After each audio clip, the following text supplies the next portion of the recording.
龙婷重新拿起了那条项链，走到初九的后面，要帮他戴上。少爷不行。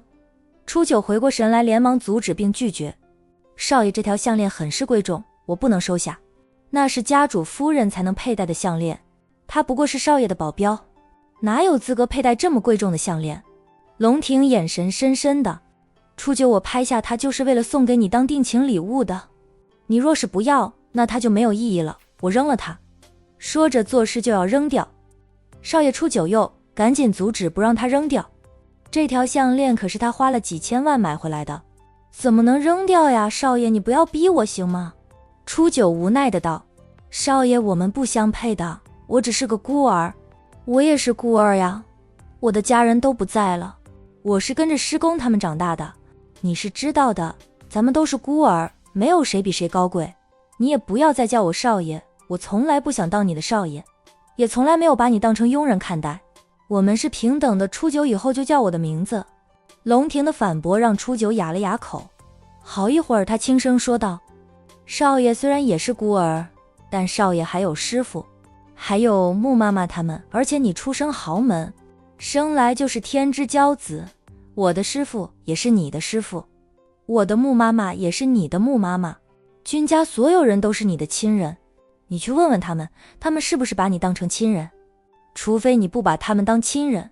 我不是什么天之骄子，我就是个倒霉蛋，刚会走路就全家人都走了，我被仇家追杀，保护我的保姆和保镖也都死了，若不是穆妈妈捡到我，我现在都不知道投胎了多少次。初九，我们是一起长大的，是青梅竹马，我们之间没有高贵之分，在所有人的眼里，我们都是一对儿。龙婷伸手拉住了他的一只手，把他拉近前一点。我对你的心，对你的感情，你不可能一点都不知道，而你对我同样如此。你敢说你不爱我吗？初九张张嘴却说不出话来。他爱他，他不擅长撒谎，还真说不出他不爱他的话。他对他的好，对他的情，他心里也清楚，只是两个人一直没有戳破那层纸，他当不知道。他知道他的考虑是怕他大仇未报就先出事，不想让他守寡。这么多年来，他才会压抑着感情，没有向他表白。他呢，则是觉得两个人之间有着现实的差距，他不适合他，他应该配更好更优秀的女孩子，而不是他这种没有任何背景的孤儿。初九，你爱我吗？龙婷再次问道。初九与他对视了片刻后，点了点头。可是少爷，龙婷的手指落在他的嘴唇上，按住不让他说出拒绝的话。他眉眼都是柔情深情的道，我们彼此相爱就行，其他的都不是事儿。初九，我们在一起好不好？我保证一辈子只爱你一人，像叶叔叔对穆妈妈那样一生一世一双人。你也不用担心龙氏家族的人会阻拦咱们在一起，他们没有资格，婚姻是我的私事，我的婚姻我做主，没有人能阻拦我们在一起。龙婷霸气的道。穆妈妈刚才说的话有点道理，但她不怕，况且穆妈妈说出来其实是暗示她该向初九表白了。初九，我刚接管龙氏家族，前路还会充满危险，我不想咱们因为感情的事被他们利用离间，我讨厌其他女人接近我，我就喜欢你，若是你觉得心乱，我给你2天时间考虑考虑，怎么样？初九沉默。龙婷帮他戴上了那条项链，初九还是有点抗拒，倒没有像刚才那样直接拒绝了。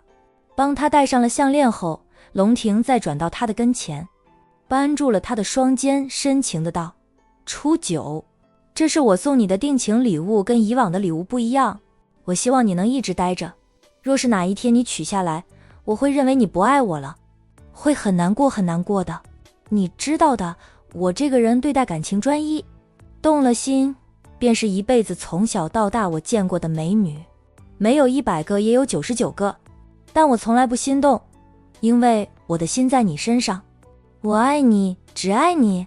他身边的长辈都是对待婚姻及感情专情的，受到他们的影响，龙婷对待感情也专一专情。少爷，叫我龙婷，或者叫我阿婷也行。初九的脸红得像熟悉的苹果，他习惯了叫少爷，一时间让他改口他改不了。他又低头看了一下龙婷帮他戴上的项链，项链很漂亮，他对首饰不咋感兴趣，平时也很少佩戴珠宝首饰。长辈和龙庭送给他的很多珠宝他都是收起来，但对这条项链他很喜欢。龙庭说这是他们的定情礼物，如果他取下来了就是不爱他了。他怎么可能不爱他呀？他爱惨他。别有心理负担，相信我，我们在一起，收到的只有祝福，我们的家人会很开心的。穆妈妈和师傅跟你说了那么多，其中深意是什么？我想你懂的，他那么聪明，不可能不懂。长辈都催婚催到跟前，也在推波助澜，催着盼着他们俩赶紧在一起。至于龙氏家族的长辈会不会反对，那不是事儿，他们一没有养过他，二不是他血亲，有什么资格反对？有什么资格插手他的婚姻大事？如果别人说我配不上你呢？管别人说什么，你又不跟别人过日子，你是跟我过日子，跟我过一辈子的，我以及我的家人不会嫌弃你就行。再说了，你哪里配不上我？你跟我一样优秀，我会的你也会，你会的我还未必会呢。呵呵，你也不是没有娘家人英伯，他们都是你的娘家人。他和初九跟着师公在药王谷长大的，不管是师傅那一辈还是他们这一辈，都熟悉得很。师傅那一辈是看着他们长大的，是他们的长辈，同辈则是从小接触，从小培养了亲情。他们俩是孤儿，但又有很多没有血缘关系的手足。少爷让我考虑2天行吗？初九取下了那条项链，放回龙庭手里。少爷，等我考虑清楚了再说行吗？他不想半推半就地接受这条定情礼物。龙庭看看他，又看看他放到他手心里的项链，问他2天时间考虑够吗？你会给我一个答复的吧？少爷，我做事从不退缩不逃避。初时他是心乱如麻，不知道怎么办，现在他冷静下来了，给他2天时间考虑，他会给少爷一个满意的答复。初九，你考虑的时候只需要考虑你想不想嫁给我，想不想和我过一辈子，其他的你不用考虑，不用担心谁阻拦。龙氏家族所有人虽说是我的族人，但我不把他们当成亲人，接管这个家族那是我祖祖辈辈传下来的，我不能让仇家霸占了去，他们没有资格左右我的人生大事，而能左右我人生大事的人，早就把咱们看成一对儿的了。穆妈妈、师傅，我的弟妹们都很喜欢你。龙庭怕初九担心龙氏家族的人阻拦，反复跟他强调，那些人没有资格左右他的人生大事，他视为亲人的都很开明，而且他们早就是他和初九是一对儿，非但不会阻拦，反而怪他久久不表白。这不，穆妈妈推波助澜，逼着他向初九表白了。少爷，我明白，那你去休息休息，我看看有什么食材。该准备晚餐了，初九立即说道。少爷，我去准备，少爷才该好好休息，不要跟我争，我好久没有下厨，厨艺都快扔了，再不练习练习，以后都不会做吃的了，会被我朋友以及弟弟们嫌弃的。